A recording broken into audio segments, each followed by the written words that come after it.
Сәлеметсіздер ме, балалар? Как ваши дела, ребята? Здравствуйте.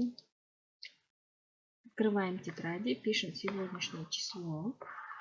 Сәуірдің 18-і, 18 мая. Сынып жұмысы. Дәрігерде, у врача, аурухана, больница. Видите, дәрігер, дәрігерлер, аурухана, больница. Теперь, ребята, давайте записываем новые слова. Повторяйте за мной. Дәрігерде, у врача. Дәрігерде. Ауырады, болит. Ауырады. Ауырмайды, не болит. Ауырмайды. Тісім, зуб. Аурухана, больница.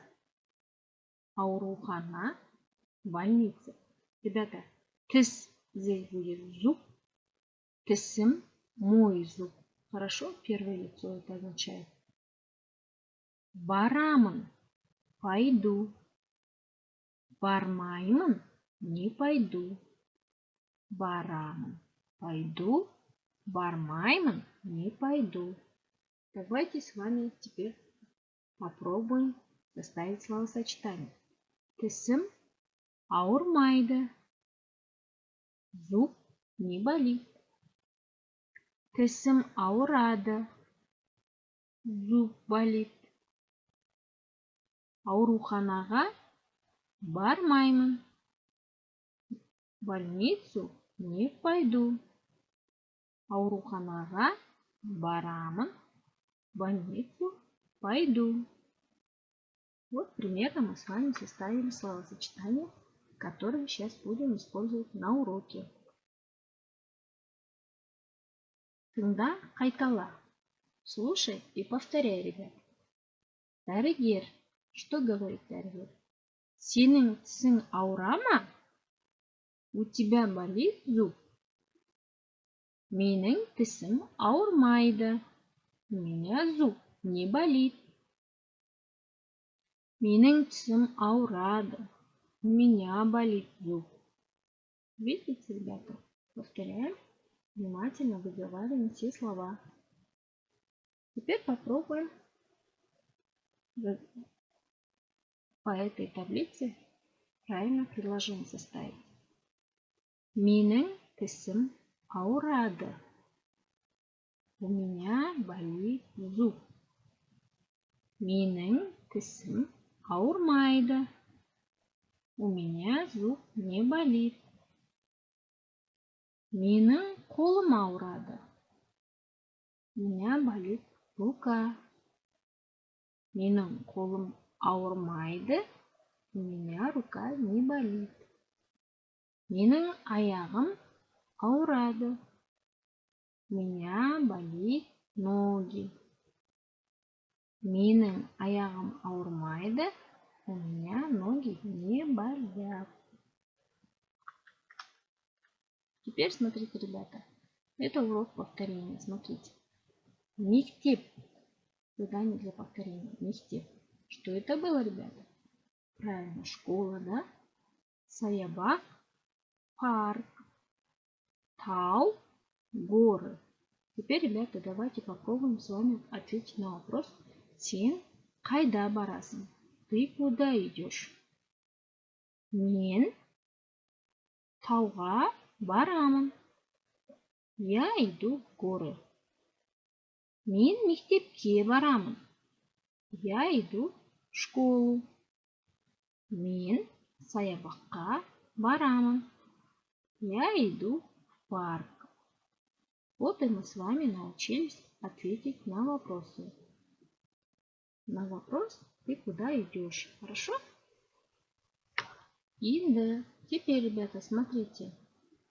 Мы эту таблицу с вами уже повторили. Теперь с кем мы пойдем? Сен кіммен барасың? Ты с кем идешь? Мен, анам, мен барамын. Я иду с мамой.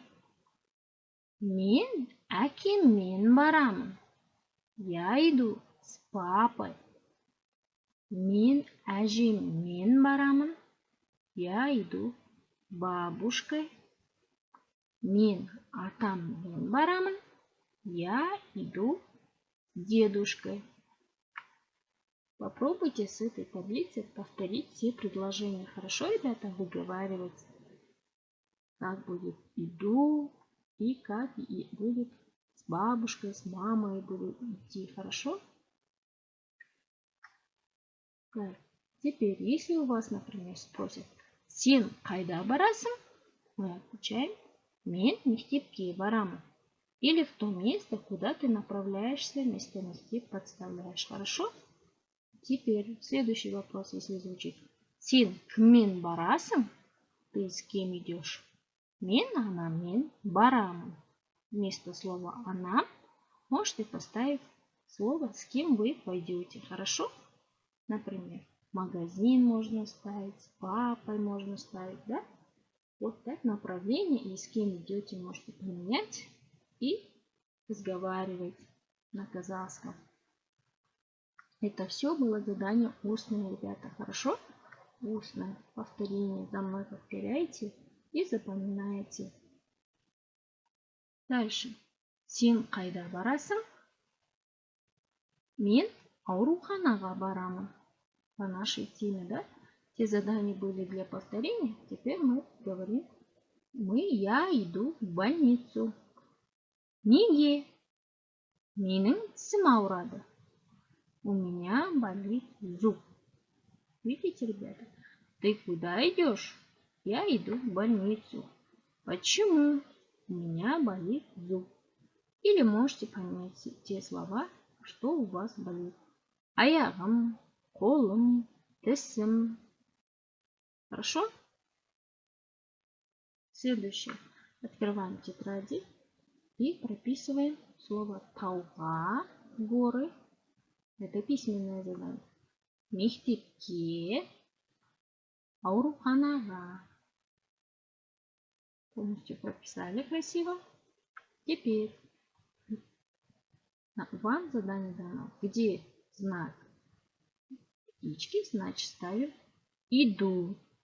Где крестик, ставим не иду. Например, мен ауруханаға. Какой из них ставим? Да, барамын, да? Вот поставим, какой из них подходит. Мы в предыдущих заданиях это все выговаривали. Поставьте нужное слово, хорошо? Перепишите красиво. Письменное задание. Теперь, ребята, дополнительная вам информация, как будут называться врачи, например. Зубной врач, да, стоматолог. Тіс дәрігері. Видите? Тіс дәрігері. Если врач глазной врач, значит көз дәрігері. К слову дәрігер впереди вставляем часть тела, да? И получится у нас название профессии. Детский врач. Балалар дәрігері. Балалар дәрігері. Көз дәрігері. Тіс дәрігері. Запомнили, ребята? Ал ендеше сау болыңдар. Я с вас жду задание, как вы красиво прописали и как выучили новые слова. Значит, домашнее задание.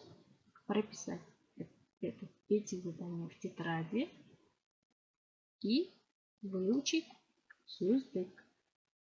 Сау болыңдар, балалар.